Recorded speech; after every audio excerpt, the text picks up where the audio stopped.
All right, this is Phil Simborg with a video podcast interview / lesson of backgammon. And as you can see on the screen, I have a guest with me today, Matt Cohen-Geier. When was that picture taken? Were you 12 years old then? Do you remember where that is? It looks like Las Vegas. It looks like a trophy from Las Vegas. Did you win the Open or the Masters there? I think that was the Masters, wasn't it? I don't remember. I've won the Masters a few times, and I won the Open once. I think I won the Open in like 2011 or something, but it doesn't look like the Open. I think it was the Masters at one of these years. This is before you were. Yeah. So this picture is obviously before you were old enough to shave. So you were a young kid back then. You no longer look anything like that. Looks like I was about 27, maybe 26. Yeah. 27. Yeah. What are you now? 32. Holy cow! You used to be the young prodigy, the young kid, but now you're an old fart like the rest of us. It's such a big deal. Wow. So for those of you who aren't real familiar with, backgammon, Matt Cohen-Geier is ranked number 5 on the Giants list. He's in the top 10 on the BMAB PR, and probably would be a lot higher because he always scores the highest when he takes tests or very close to the highest, but he hasn't been playing a lot. Today what we're going to do is I play in a shoette in Chicago where Matt used to make a living until he found other places to make more money than he could off of us fish in Chicago.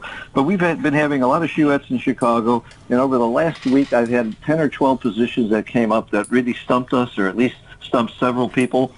And I'm going to test Matt. He's never seen these before, and every time he gets a wrong answer, he's going to be punished. He's going to have to answer one of my interview questions. So we'll see. Hopefully I'll get my interview questions that I want to ask. And also, maybe we'll get some advice on whether he gets the problem right or wrong. Maybe we'll get some advice on what's right and why, because our shoette's pretty good. We have nothing but open players. We have maybe one or two that might be considered intermediate, but they have a lot of money play experience. And so it's not a bad shoette. The fact that somebody in our shoette, or even all of us in some of these positions, missed them all, means there must be something more to the position and maybe worth discussing. And Matt is, I found to be one of the best minds in the game, and he can help us. So let's get right in and start with a checker play problem. So if I get them all right, I don't have to answer any questions, right? You don't have to answer a thing if you get them all right, and even if and none of them are really that close. So you got to get the best one every time. Okay, so to set the stage, this is a money game. Red is on roll, blue is holding a 2 cube, and red has a 1-1 to play. And for those, the inner board's always going to be right here on the right side. So Matt, if you want to think out loud and tell us what your thought process is, or just tell us what your best play is, I'll leave it to you, and then I'll show you the right answer, and then we can talk about it. Okay, so there's obviously 2 plays. There's making the 4-point or just making the 2-point. And of course the 4-point is a better point than the 2-point, but it leaves a lot more shots. If the cube was centered, then of course you just make the 2-point and double next draw. But since he's owning the cube, you have to consider how you're going to finish out the game. And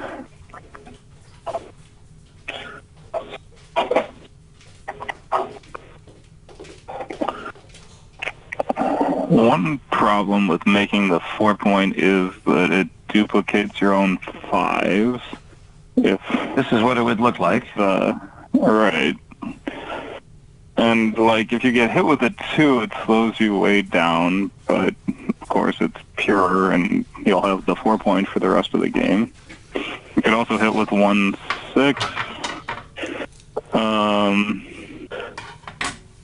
If you roll a 5, I don't know, I guess you just fill in your board or whatever.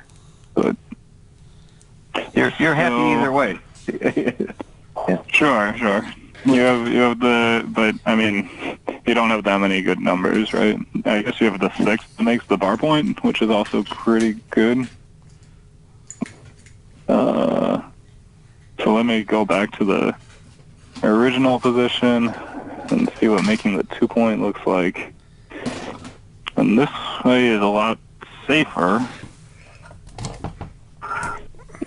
And you still have the 5 to hit if he doesn't come in.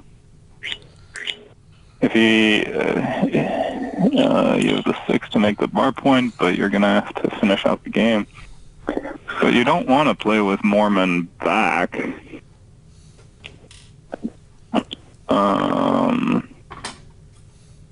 So this leaves 4-3, 4-6, and 1-6 also. So it's like 6 shots anyway, versus 13 the other way. And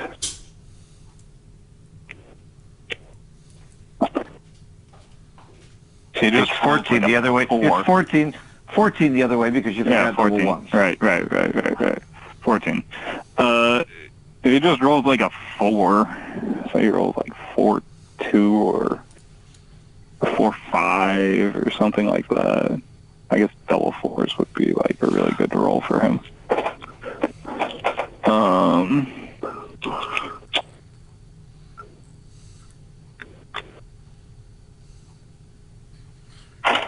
Yeah, I think I would do this. This seems like okay. It's clean. All right, I got good news and bad news. The good news is I get to ask Matt a question. All right. It's the wrong play. And by the way, Matt was right about one thing. If the cube was not turned, it is right to make the 2 point. And he gave you the good reason. This is something that a lot of people don't even think about. They don't look at the position of the cube at all. And it's a key factor. It is right to make the 2 point because you just double them out next game. You don't have to worry about finishing the game on the next roll. But with the cube turned and you have to finish the game, the 4 point is much more valuable. Now that we know the answer, where did you go wrong? Why is the 4 point better? Well, of course the 4 point is better, but you have to leave a shot, and getting hit hurts you quite a bit. I mean, like I understand that it's tough to weigh the advantages and disadvantages and say like one is worth X much more than the other. But of course your position is much better if you don't get hit immediately. Well, if you make the 4 point. One thing I love that you talked through it out loud. So if everybody watching, when you play Matt over the board, you'll see him do the same thing. He moves the checkers and looks at it. He's one of these people that's very much against the idea of touch move. He wants to move the checkers, look at it.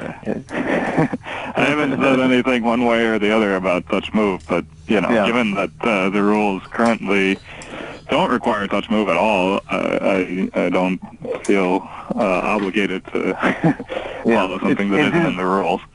Right. It's easier to move it and figure out what to do. But what you didn't do is interesting as much as what you did do.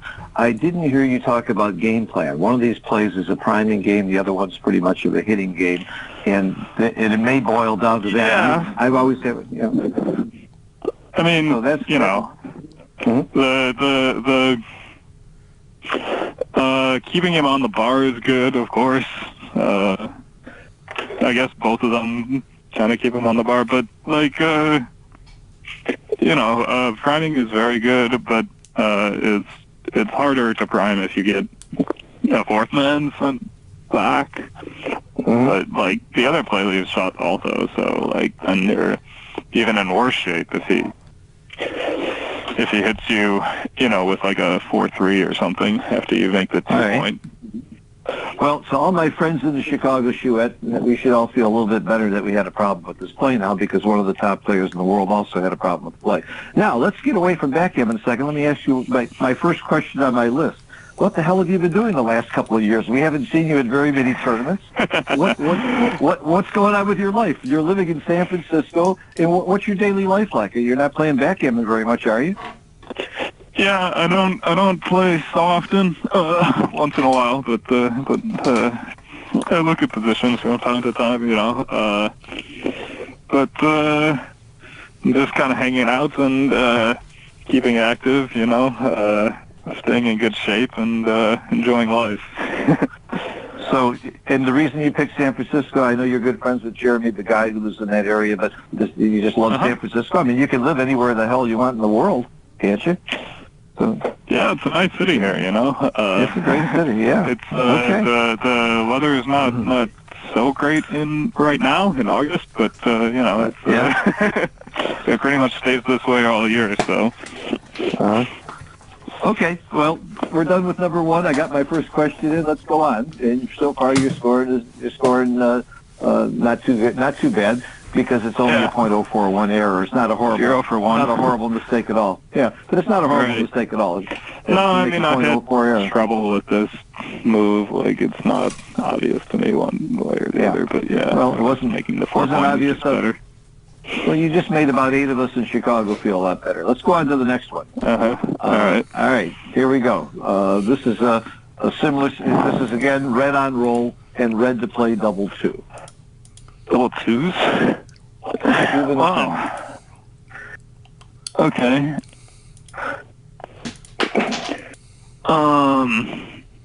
There's like a bunch of moves. So what can you do? One move is making the 9 point that uses all your 2s.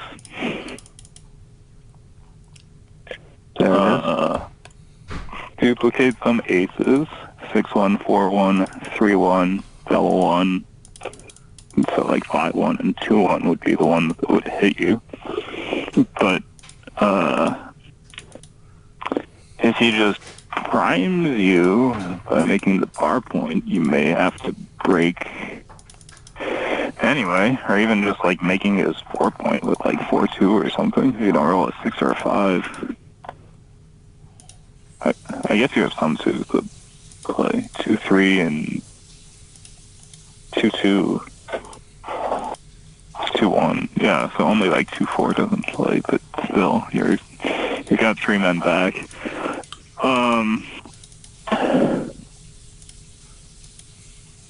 So, like, the 9 point is the point you would most want, but it leaves you both open on one side of the board and with 3 men back and nothing to play outside of that, so you may just have to break it next turn. Can I see the starting position again? Okay, so let me figure out what else is legal here. I guess all the other plays involve 6 to 4. That has to be one of the 2s, and that leaves you with 3 left, which you would just move up with the anchor and move up with the backman. So that's the other play, I guess. Nothing else seems to make any sense. So there's 2 plays. Absolutely, there is no other play to consider besides those 2, and one of them is far better. One of them is far better than the other. Right. Yeah. So like the 9 point is, obviously more valuable than this stuff, but this does a bunch of good things, and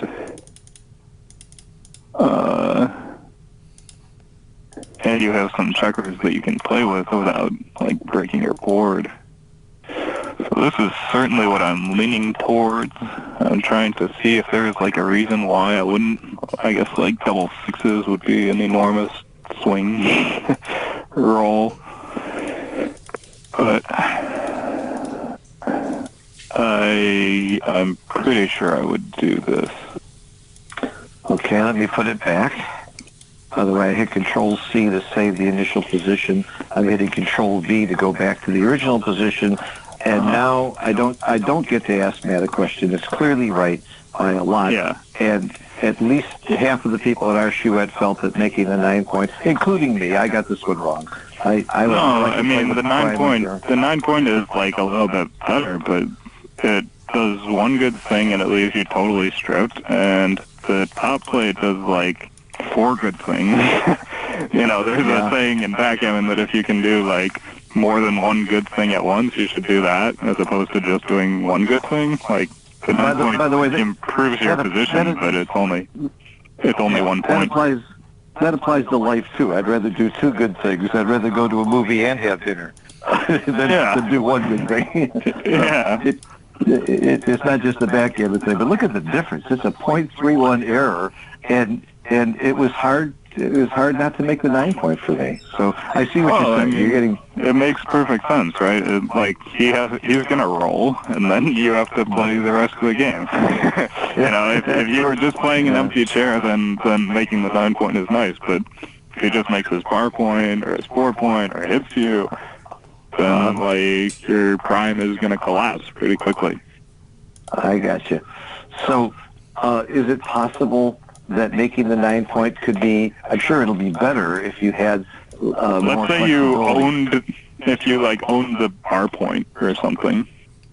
I mean, Owned his bar point? then you could hit, but like, so put the checker from the 11 on the 10 point, let's say, so you can't like hit him or something like that. Then like making the 9 point makes a lot more sense, right? Oh, let's see. I mean, it makes sense to me. Plus, you don't have a good. I guess you can play up and make the 4 point, but this makes much more sense because now, like, he doesn't roll a 1, so you can just cover with almost all your rolls. So whether it's right or not, it's going to get closer. But the big point here that I think that for beginner and intermediate players to recognize is you have to look at both sides of the board, and you not only have to look at what you're going to roll, you have to look at what your opponent's going to roll. And the major reason that you couldn't make the bar point is still wrong here, but not as much. It's getting really closer. But it's very close as opposed to like the enormous blunder. Yeah. Right. It was like a huge blunder, and now it's like top. Very, very close. And the reason we couldn't do it was because of what the opponent could do on the next roll. So this is all part of what you have to look at, not just your roll, but your opponent's roll and both sides of the board. Very good, Matt. You're 1-1. Let's go to the next one. Here's another play. I got the big one right, at least. You got the big one right. Here's one. Yeah. Okay. So 3-1. Okay. Here's one we all got wrong. I'll just help you by telling you that none of us got this right. Well, you're holding the cube. That's the first thing I see. So typically, why are you holding the cube? Why are we holding the cube? Is it not a redouble? Like, what? No, we missed the redouble. It's a redouble to take, by the way. But that's a great question. Matt, I purposely didn't ask you that question. Yeah. I didn't ask you that question, but it is a redouble and a take. That makes sense.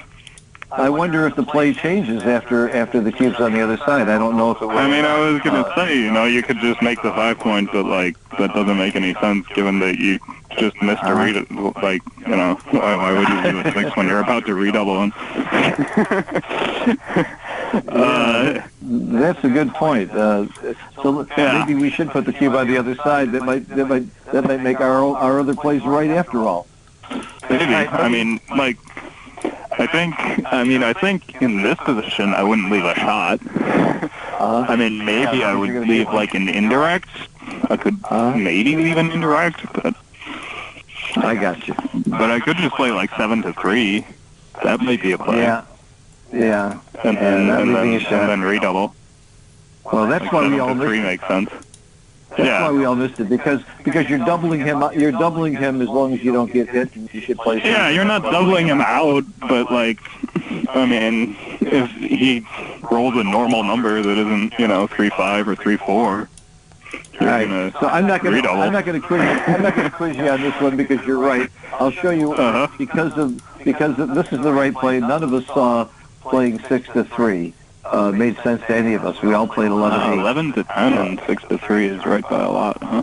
Okay. Yeah, by a lot. And none of us saw this. Let's see what happens if the cube was in the right place. I guess that's because if he rolls a 3, like 3-1, 3-2, 3-3, here I would have made the 5 point, which I guess is still not quite right. Well, I'll bet you making the 5 points the DMP play. Let's hit DMP. That's when gammons don't matter and you're playing a match. Let's see if Matt's right about the 5 point. Because I guessed that's what I would have done at DMP. Stick has been yelling at me all the time. Always make the DMP player. Think about the DMP play first.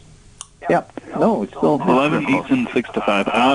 That's an even better. That's just like almost because if you make the 5 point. First of all, you're leaving a 6, which you leave a 3 with slotting, but you can come in and hit back.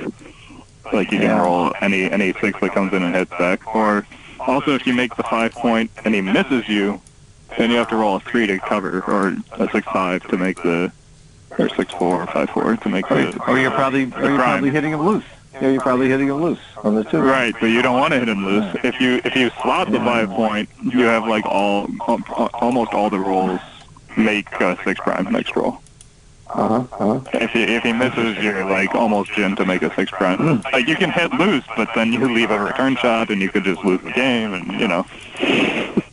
Yeah, he's got a good enough board yet.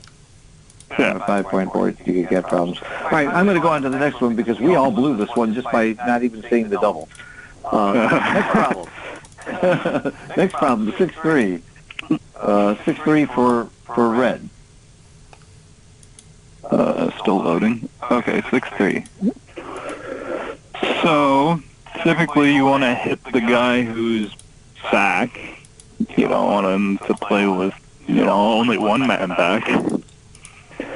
I mean, you can hit loose and cover and play with a 5-point board, but if he rolls any 2, you're immediately an underdog. You're missing something vital. You're missing something vital. We missed another cube here. Oh, yeah. That's true. I thought you pointed out right away, especially after the last one. That makes sense. But not by a lot. Not by a lot. Right. This one isn't quite as clear, but yeah. Yeah. And again, I wonder if the cube being turned would make a difference in the play. Might. I mean, I know that like if let's say you cover and hit loose inside your board, and now he stands, you've lost your market by a pretty sizable margin, right?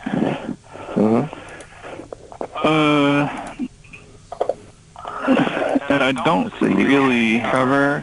Yeah, let's do it. You cover, hit loose, he fans, and you've lost your market. He's only got 14%. Yeah. Right. You're 1.9. Okay. Right. No, it's a big market loss. So typically you want to like come out with both checkers. That's usually like what the play is.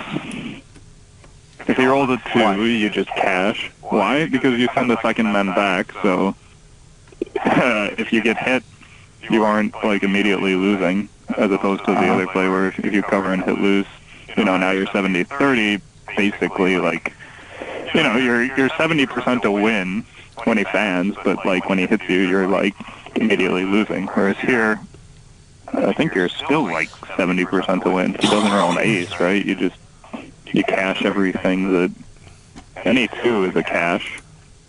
So if he rolls an ace, he hits you, but you're not immediately losing, right? So he can roll like 1-4, and then he plays 6-2, and now he has like 2 men back. If he doesn't roll a 6 or a 5 next roll, he's like breaking his board.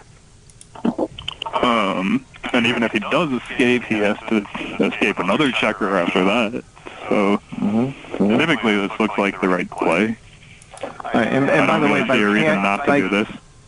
by cash, what Matt is saying, for those of you who may not be as experienced, he means that on the next roll you would double and your opponent would pass. He doesn't have a take. So you cash out. You cash. Right. You get your money.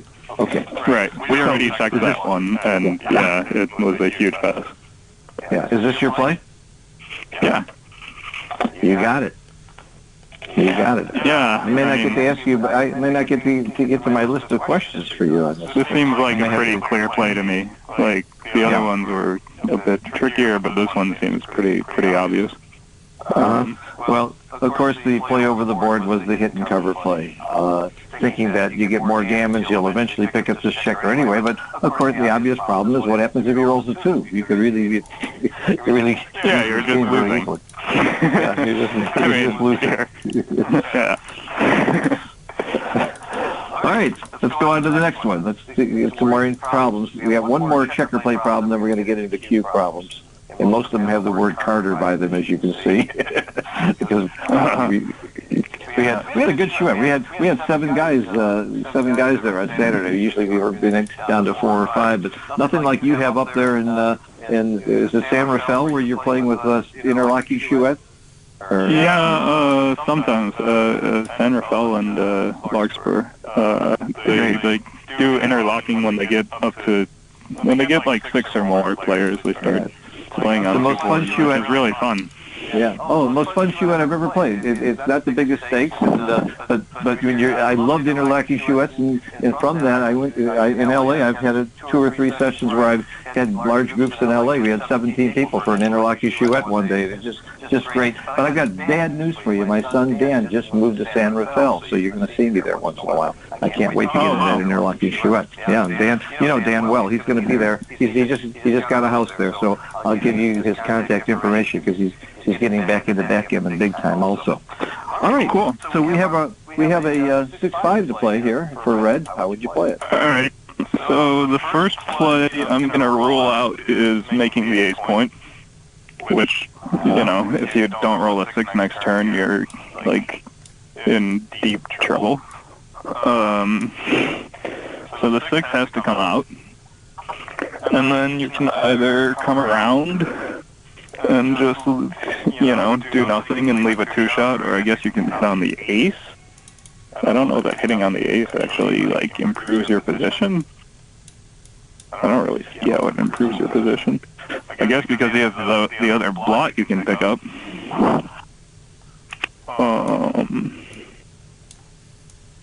And if he came in with, like, let's say 4-2 or something like that, he would have to leave a shot, but I don't think you want to blot on the ace point. It doesn't seem to really make sense to me to play with that. Like, first of all, his checker on the ace point is not in a good position, and second of all, your checker on the ace point would also not be in a good position, right? You don't want to. You don't even want to cover if you roll a 6, and if you roll a 4 would be like the only clean cover you have, and even then you're just putting checkers out of play behind his anchor. So I would just run. I don't think. I guess I would take a brief look at making the ace point, but that can't. Yeah, if you make the ace point, even if he. Like, first of all, if he comes in, you're in deep trouble. And even if he stands and you don't roll a 6, unless you roll 5-3 or a joker, you know, you're getting in more and more trouble. If you just roll, like, you know, 4-1 or something, now you have to break the bar. Or 5-4 is like a disaster. This is like after he fanned, right? So we're already giving ourselves a pretty good. So I would just run out and hope he doesn't roll a 2. If he doesn't roll a 2, you've greatly improved your position, right? Okay, so now I get to ask you a question. Oh, yes, you did. Oh man. Oh, you have to hit off the ace by it. You have to hit on the ace by a lot. Of course, we also considered making the ace point. In fact, that's what was done over the board. But the second best play was your play. What we thought about was your play, and none of us again got the right play here. So now that you know it's the right play, can you give us the logic of it? Well, often it is right to hit on the ace. Like. You know, you stop a few of his numbers, and he has the second blot out there, like I mentioned. You know, the things that got me were, one, that it's 7 away from your blot rather than in direct range, and also that your 6 is duplicated to cover the ace point, and he doesn't have any. He's not diversified on his side of the board, right? Like, he's not going to attack you if you don't hit him on the ace. So that's usually why I would hit on the ace point, is like if he had, like, you know, 3 builders on the other side of the board, or he were in direct range, or take away half his roll. That's the logic. But, sure. I mean, but with the other blot out there, that's why I was surprised with this. Yeah. Well, the other blot makes a big difference.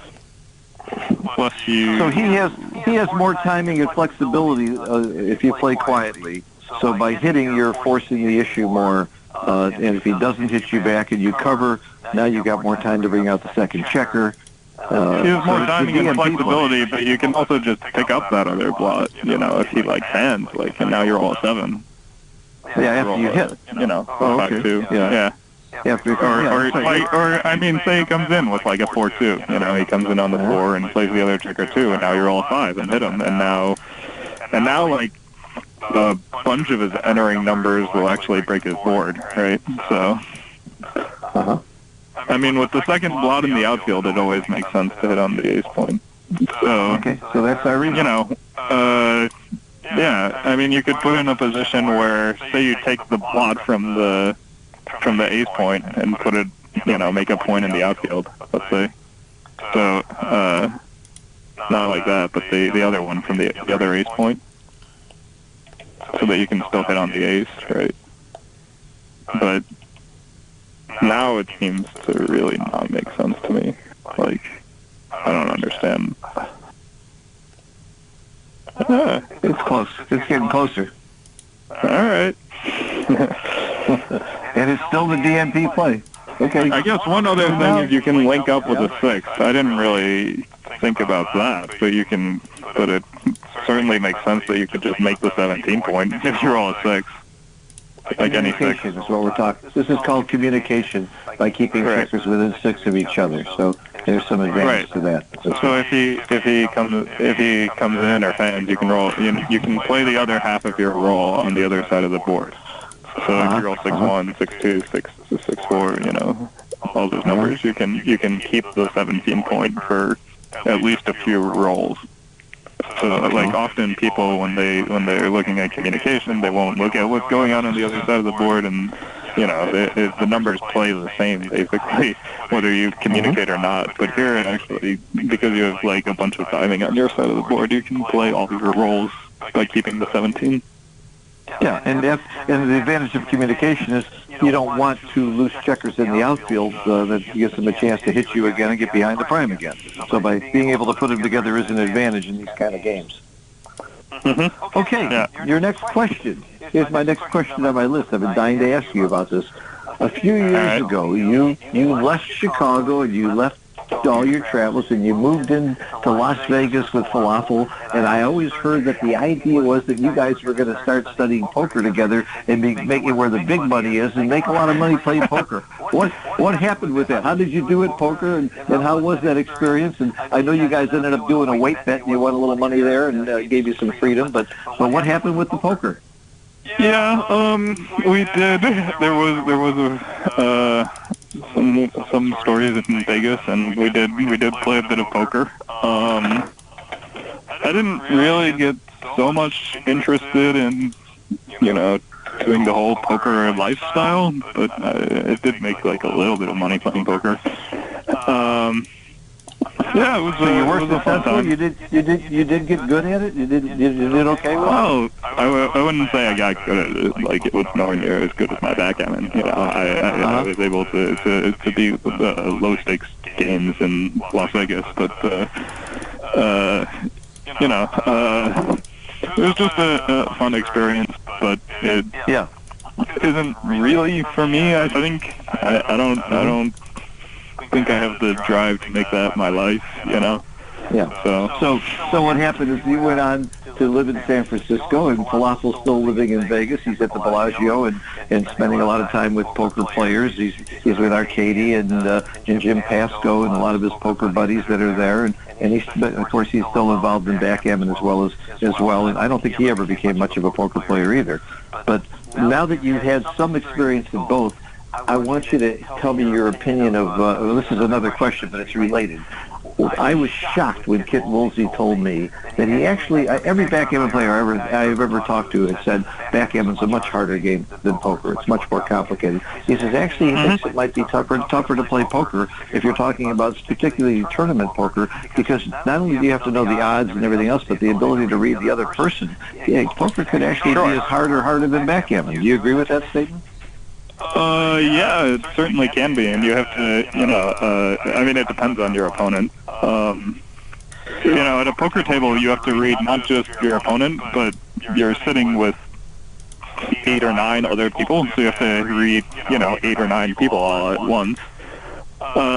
And as you play more regularly, you get a feel, and also you become better at reads and so on, and maybe it's easier for you.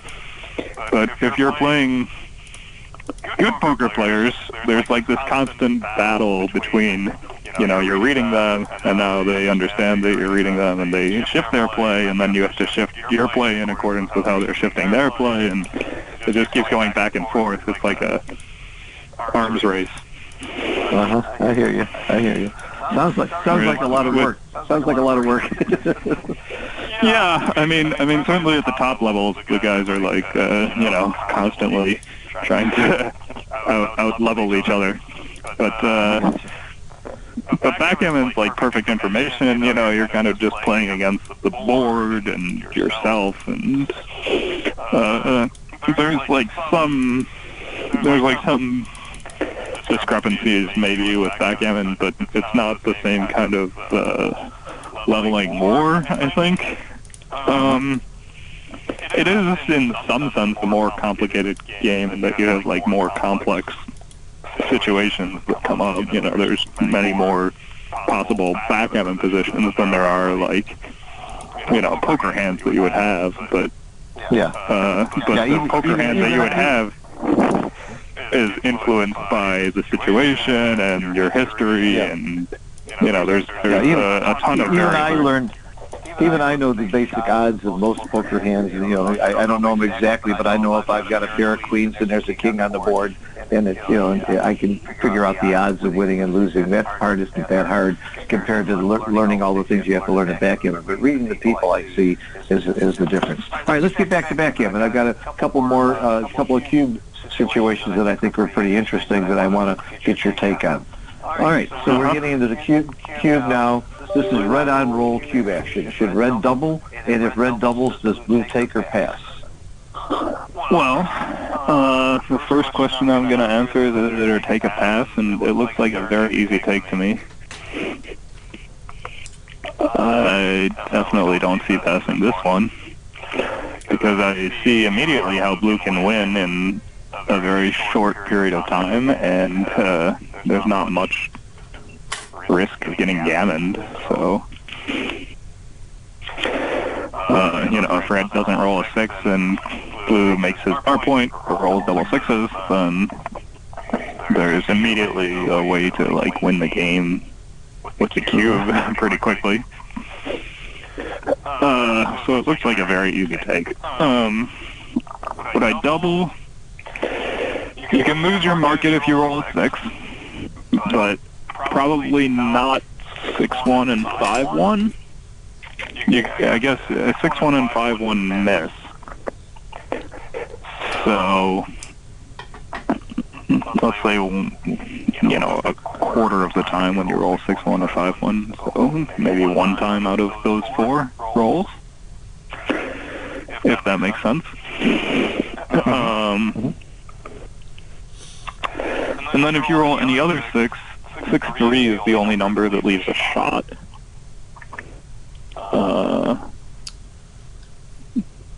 And double 6s leaves an indirect, but I won't count that one. That's a really good roll.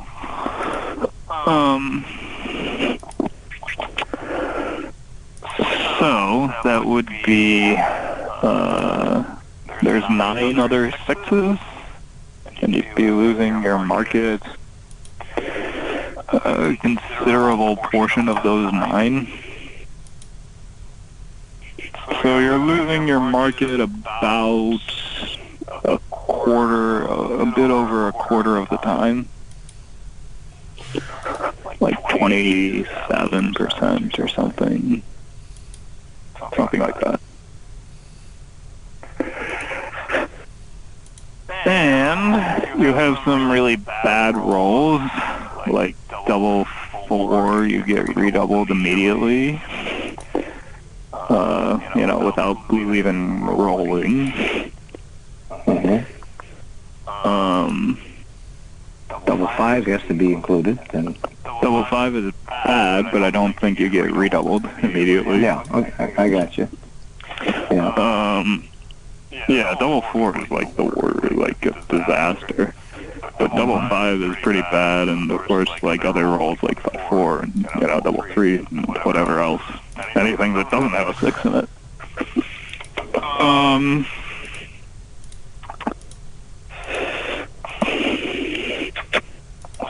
I'm thinking if I roll like a 2-1 or like a 3-1, it's not too bad. And then of course like the 6-2, 6-4, like the giant market losers, but like 6-5 is also pretty good. 6-6 is pretty good. I mean, like, you would have lost your market by a sizable margin if you rolled 6-5 and didn't get hit, even though you wouldn't be necessarily winning a gammon.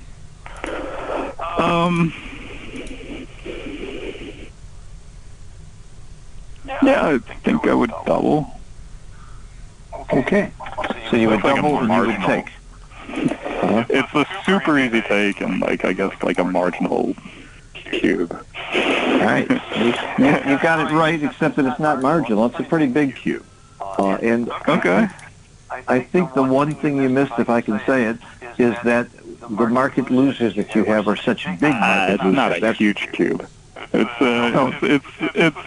like, I guess it's not like marginal, but it's not like huge, right?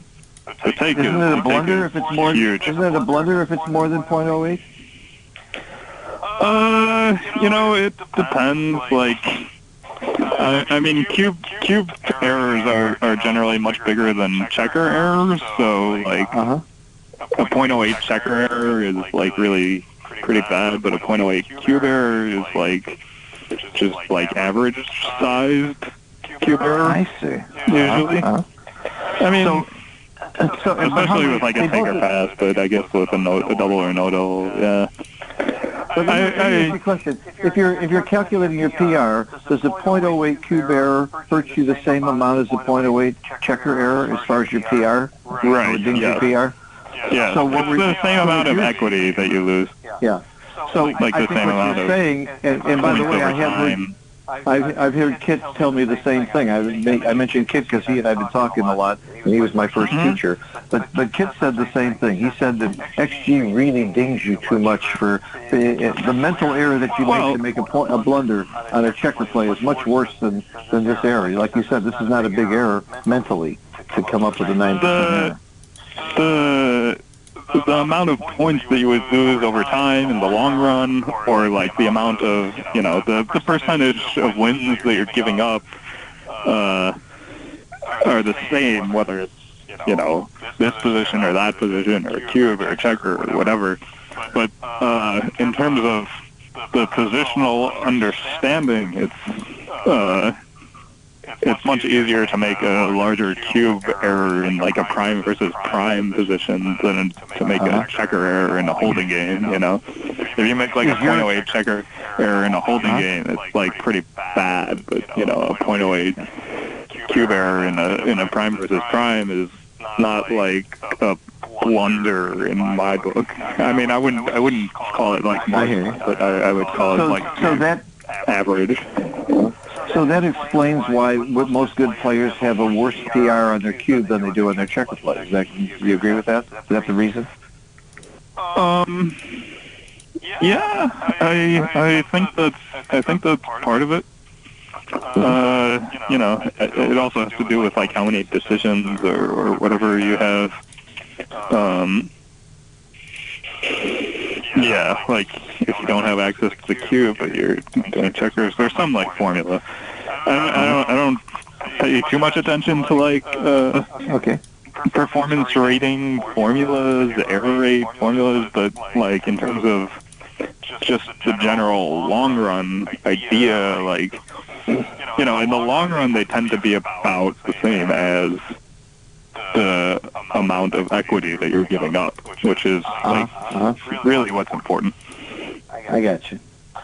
So what you're saying, though, mentally, you got this one pretty right, and I agree with you. You ended up with the right decision. You did cube, and you did take. And one other thing I want to point out about what Matt did, and this is what I've been telling all my students, is that you never make a cube decision until you first decide if your opponent's going to take your pass. And that's basically Woolsey's law. Because if Matt had come to the conclusion that blue was not taking, of course he knows it's a double. And if he came to the conclusion that blue might take or might pass and it's close, then he doesn't have to worry anymore. For sure, it's a double. And then he followed the same rules that we teach at the Backgammon Learning Center, and that is once you come to the conclusion that he's a take, there's only one reason you ever double anybody when you know that he's taking, or he should take, and that's if you have too many market losers. So that's exactly what Matt did.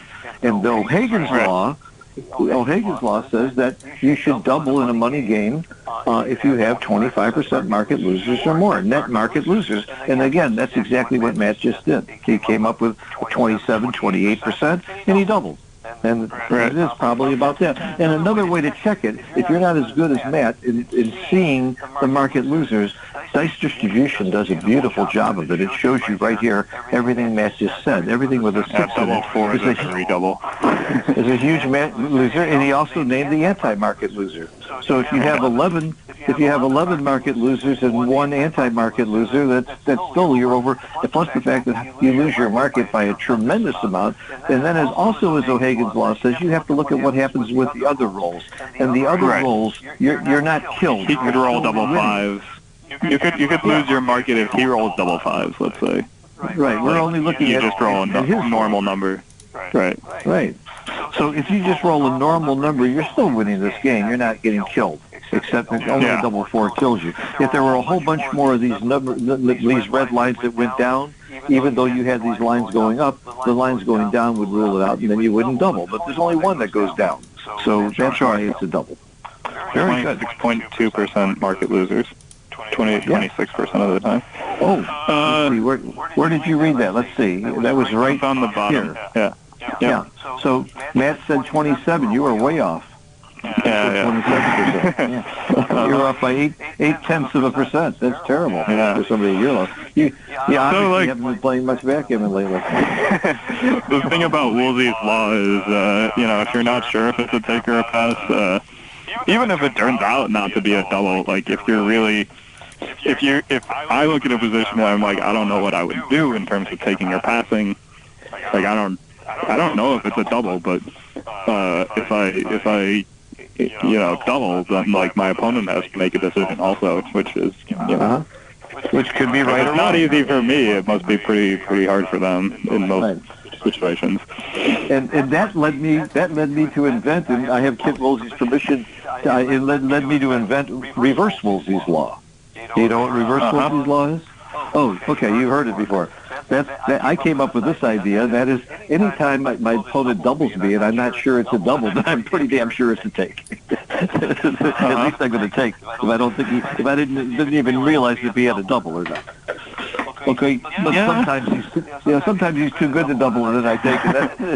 I wasn't sure he had a double. If it's too good, that's another reason. All right, there have been times when I've been thinking about the cube for a long time, and I've been sitting in thought, and I finally decide to double, and then my opponent just takes it immediately, and I'm like, wow, I was thinking about whether it was too good or not, Right. But I guess they thought if I was thinking for so long, it can't be a double. And that doesn't work since you've moved out of Chicago as much, does it? That works really well in the Chicago Chouette, and I still do that all the time. I would not recommend it as a strategy. I'm just saying it's come up a couple of times. Well, I don't typically play games like that. Sometimes I try to gain an advantage, but I don't waste people's time you might sincerely be wondering whether you're too good or not. Yeah. And you really do need to stop and think about it. You're not looking for an Academy Award. You're really wondering what you should do. And the other guy goes ahead and takes it. So, okay, we have time for 2 more, because I don't want to go more than an hour in any of these podcasts, because people lose their attention span, and I want to save some of these positions. Okay, here's another cube that some people got wrong in our Chouette. This is red on roll cube action. Of course, they laughed at me when I hit loose and left 2 blots, and they danced. Odd. Seems like a weird position.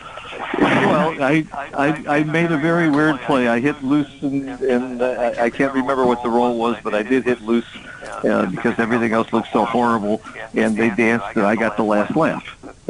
So what's the cube action? It looks pretty strong. You know, he's holding his ace point. He's on the bar. He has another blot. He has 6 checkers in the zone or something. You have, you know, 10 checkers in the zone. You're up 33 pips. All his checkers are stacked on the midpoint. Like, it's like a pretty strong position. So I guess if that's my first thought, then my next question would be, as blue, if I have a take or a pass, and then how do I win this game? And presumably the easiest way to win the game is to hit a shot pretty quickly. So then I would start looking at like roll sequences where I can hit a shot and like what kind of position that would leave me with. So like 6-5 covers 2 blots, 3-1 and 6-1 hit and cover. If he just rolls like 2-1, he covers, and then maybe I can come in and make an anchor if I roll like 5-4. Maybe I would want to hit a... I'm like double 3. Just like I'm trying to like figure out a way to take this cube, but so you already know for sure you're doubling. You already know for sure you're doubling because you're not. Yeah. When I say it looks like a pretty strong position, I mean like, you know, this is like a strong cube, and like I guess I don't know whether it's a take or a pass, but like the more, you know, as I look at this position, I'm like, even if this was a take, like I would never actually want to like play this game. I mean, I would just pass. That's what I would do. Okay. I don't know if it's actually a pass. You hit it on the head. Yeah. It looks bad. Like I had somebody bet me it wasn't a double, and it's a big pass. Yeah, I mean, you know, I mentioned all those factors in the beginning, and they're all going against you, right? Like, so and one of the you first don't things actually you have mentioned, much going for you. one of the first things you mentioned is that the blue has this ace point made, and Matt is absolutely right. I tested this. If you give him even a reasonable point in this board, he does have a take.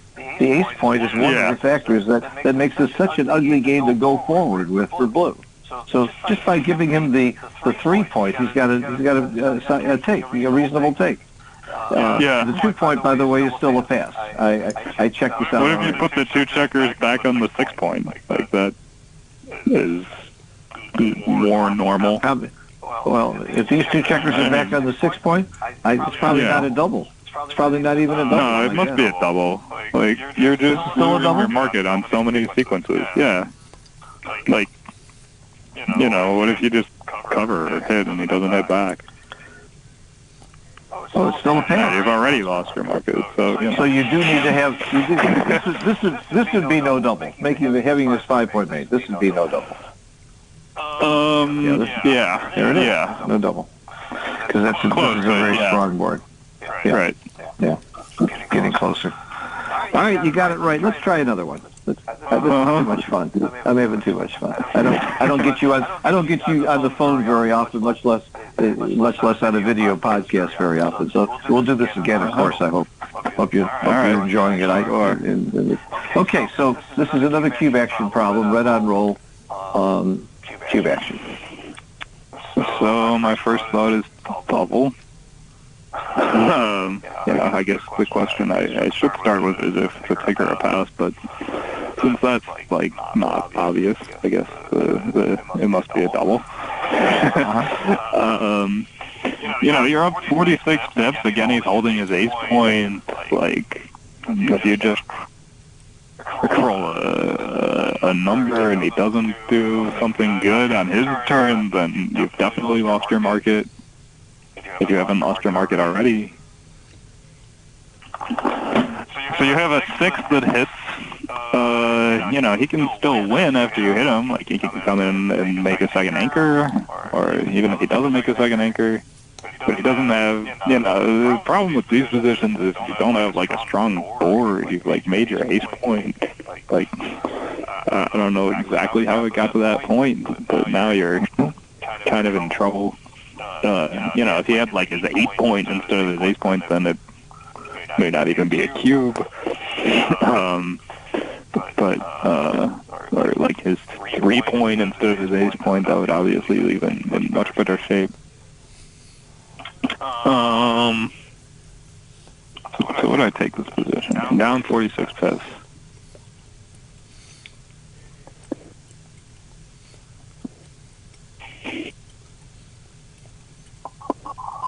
If he rolls like a 5-2 and you hit him once, you're certainly not like immediately winning, but I think you're 50-50,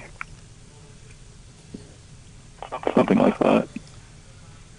You just hit him once in the outfield.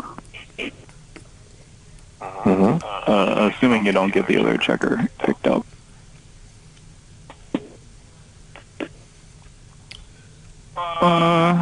I think it's take.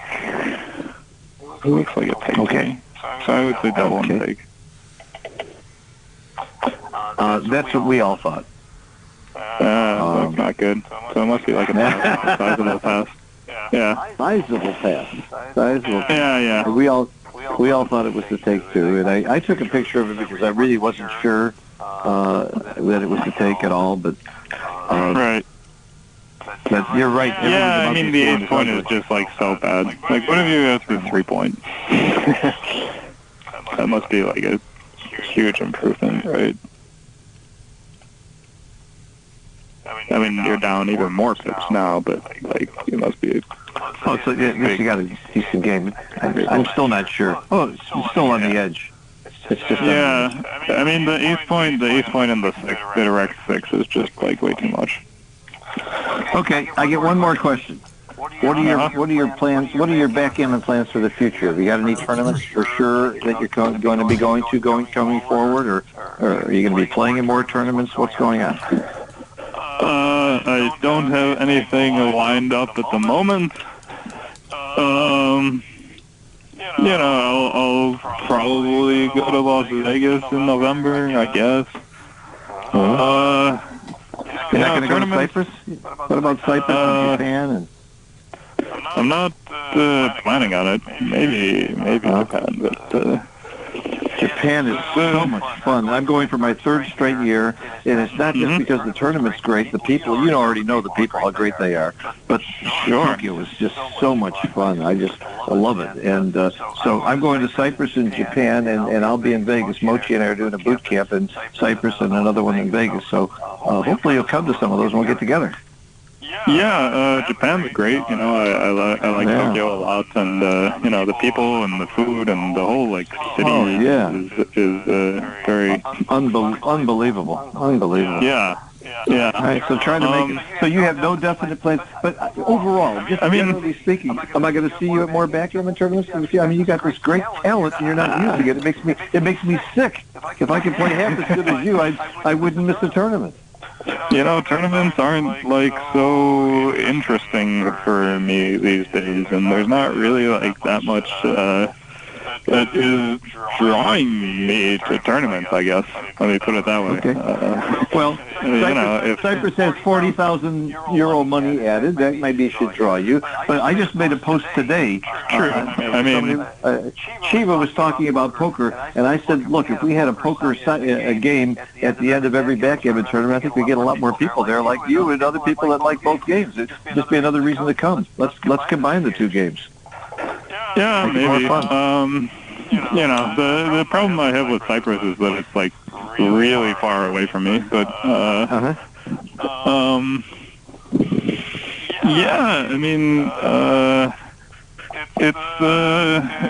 tournaments are tough, man, and there's not really like I don't even know if I can break even playing tournaments, and like there's not as many side games as there used to be at tournaments, even like since I started playing. So, yeah, I don't understand. I have no trouble getting side games.